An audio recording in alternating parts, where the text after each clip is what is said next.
Gloire à Dieu, que le Seigneur vous bénisse abondamment. La nuit de la traversée, c'est une inspiration de Dieu ou une illusion spirituelle. Nous voulons donner un message d'édification. Écoutez jusqu'à la fin. Père, parle-nous au nom de Jésus. Amen. Merci Saint-Esprit, nous avons besoin de toi. Amen.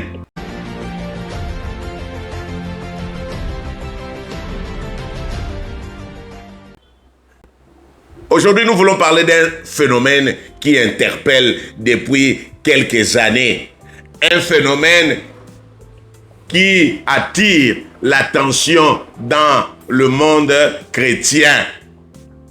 La nuit du 31 décembre au 1er janvier, appelée la nuit de la traversée, la veillée de la traversée. Les églises organisent un culte d'adoration, un culte de louange, d'action de grâce. Des salles sont pleines, les prières sont nombreuses, les chants montent vers le ciel. Tout le monde cherche à se connecter avec Dieu, à démarrer les moteurs spirituels, à rallumer le feu. Mais une question fondamentale se pose. Est-ce un mouvement que le Saint-Esprit, que Jésus approuve réellement? Ou sommes-nous dans une mode? Nous sommes face à une pratique spirituelle séduisante, mais dangereuse. Aujourd'hui, nous allons parler sans détour, sans compromis, à la lumière de la parole de Dieu. Dieu n'est pas le Dieu du 31 décembre au 1er janvier seulement. Notre Dieu n'est pas un Dieu des dates. 1 Thessaloniciens chapitre 5 verset 17, priez sans cesse. La prière, c'est tous les jours, c'est toutes les heures, c'est toutes les minutes, c'est toutes les secondes. Il n'est pas un Dieu d'événements ponctuels. Hébreux, chapitre 10 au verset 25. N'abandonnons pas nos assemblées comme c'est la coutume de quelques-uns. Les gens abandonnent l'assemblée ou l'église locale pour venir le 31, traverser le 1er janvier et rentrer dans ces vieux démons. Dieu, c'est un Dieu de tous les jours, de toutes les minutes, de toutes les secondes. Matthieu 28, verset 20, dit, je suis avec vous tous les jours jusqu'à la fin du monde. Mais nous disons, nous n'avons besoin de Dieu que le 31. Ça, c'est un problème. Jésus est le même hier, aujourd'hui et éternellement. Hébreux 13, verset 8. Adorer Dieu, c'est une vie. Adorer Dieu une seule nuit dans l'année, puis passer près de 350 jours sans lui, ce n'est pas une communion, ce n'est pas une relation, c'est une illusion spirituelle, c'est de la confusion. Une adoration occasionnelle ne sauve pas. Beaucoup viennent pleurer le 31 jusqu'au 1er. Ils se répandent le 31 jusqu'au 1er. Promettent à Dieu beaucoup de choses le 31, mais dès le 3, le 2 janvier pour quelques-uns, le 10 janvier pour d'autres, pour le 10 juin, on vit maintenant dans le péché. Ce n'est pas la parole de Dieu, ce n'est pas la volonté de Dieu, ce n'est pas de la repentance biblique, ce n'est pas la sanctification. Dieu ne cherche pas les adorateurs saisonniers, mais Dieu cherche les adorateurs en vérité, en esprit, les adorateurs de tous les jours. Ce que dit vraiment la parole de Dieu, nulle part les prophètes, les apôtres, l'église primitive, Jésus n'ont institué une nuit annuelle pour revenir à Dieu. Dans la prière de notre Père, c'est tous les jours que nous allons pour chercher le pain quotidien. Dieu nous connaît tellement l'homme. Si c'était un pain chaque année, on allait venir à Dieu chaque année. Mais il a dit, donne-nous aujourd'hui. Donc tous les jours, nous devons aller à Dieu. Que ce livre de la loi, Josué 1, 8, ne s'éloigne point de ta bouche. Médite-le jour et nuit pour avoir le succès, pour réussir. La méditation, c'est tous les jours, jour et nuit. Et non pas une fois par an, 2 fois, 4 fois, ou pendant les fêtes chrétiennes ou les fêtes religieuses. Non, tous les jours, nous devons adorer Dieu. Les dangers de la nuit de la traversée, bien-aimés dans le Seigneur, les dangers, c'est l'état d'esprit derrière cette prière. Les dangers, c'est la pratique. Penser qu'une nuit efficace par an suffit, c'est mauvais. On peut rester une année dans la désobéissance à Dieu, mais une prière qui va annuler tous les péchés, c'est une erreur. Une vie sans Dieu, mais on pense que quand on vient une fois, c'est une tromperie de l'ennemi. Satan n'a aucun problème avec une église pleine, les 31. Si les cœurs restent vides, éloignés de Dieu, l'ennemi est content. Il vous laisse le temps. Il vous laisse le temps.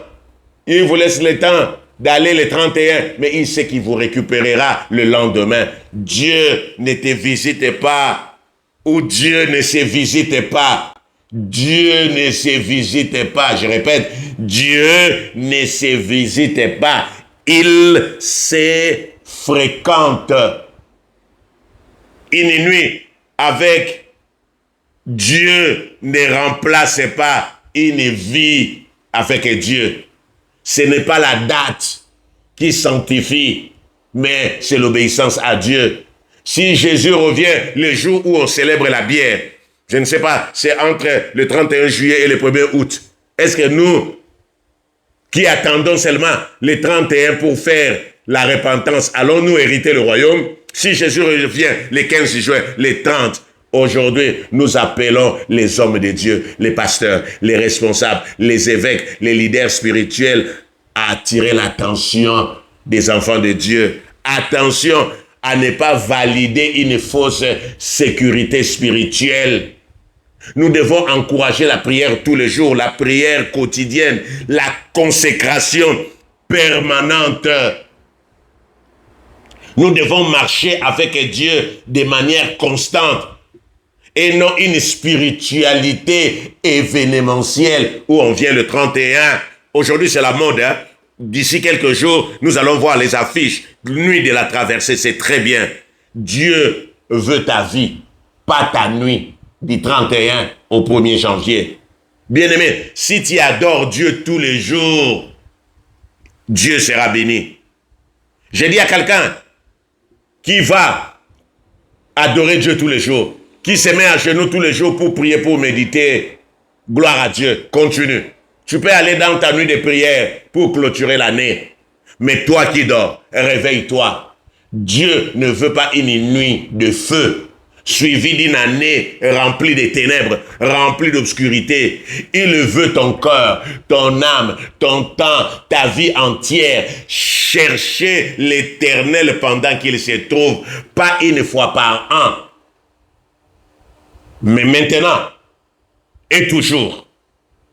Écoutez, si tu n'as rien retenu, loin de nous l'idée de vous empêcher de participer à la veillée des traversées. Loin de nous aussi l'idée de vous dire de ne pas aller assister à la veillée du 31 au 1er janvier. Mais nous voulons simplement rappeler ce que la Bible dit. Aujourd'hui, si vous entendez sa voix, n'endurcissez pas votre cœur. Chaque année, tu participes à la veillée de la traversée et parfois à des fêtes religieuses. Et dès le lendemain, tu retournes à tes anciennes habitudes. Cette fois-ci, il est temps. J'ai dit à quelqu'un, il est temps de donner véritablement sa vie à Dieu, une bonne fois pour toutes. Lorsque tu iras à cette veillée, dis à Dieu avec sincérité, Seigneur, aujourd'hui, je te donne ma vie. On ne peut pas être partagé entre Dieu et le monde. On ne peut pas être à cheval entre ses habitudes et venir seulement le 31. C'est-à-dire une nuit devant Dieu, une nuit consacrée à Dieu, ensuite plus ou moins 300 jours où vous êtes en train de faire autre chose. Le moment est venu de prendre une décision claire. Le moment est venu de prendre une décision claire. Là où tu iras pour cette veillée, décide dans ton cœur de demeurer fils, fille, enfant de Dieu. Ne sois pas quelqu'un, un opportuniste qui vient seulement une fois par année pour dire merci Seigneur.